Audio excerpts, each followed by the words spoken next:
pancreas. We will not talk about whole process of insulin secretion and stimulation and inhibition of insulin secretion. We will not talk about all these mechanisms. Just would like to let you know that in the pancreas we have as minimum 2 types of cells. Yeah, we will cover here.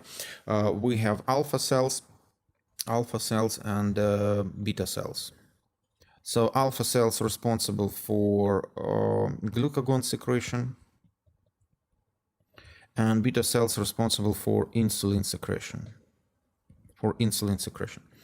Very interesting that in case of stress, right, in case of fight and flight response, we have releasing of epinephrine and norepinephrine to the bloodstream, and we say that in terms of liver increases a level of glucose, right?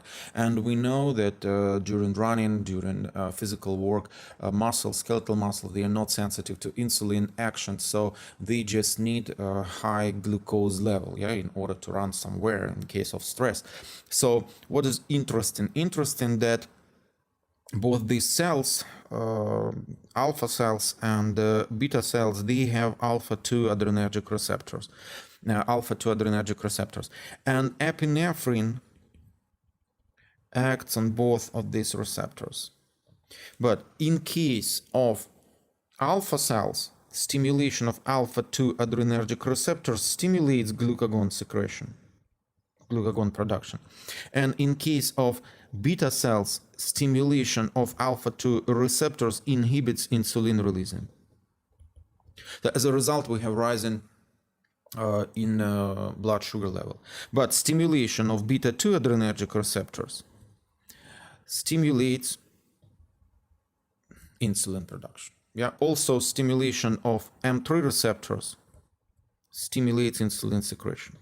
But here's the interesting thing, that we see that epinephrine produces action on alpha-1, alpha-2, beta-1, and beta-2 receptors.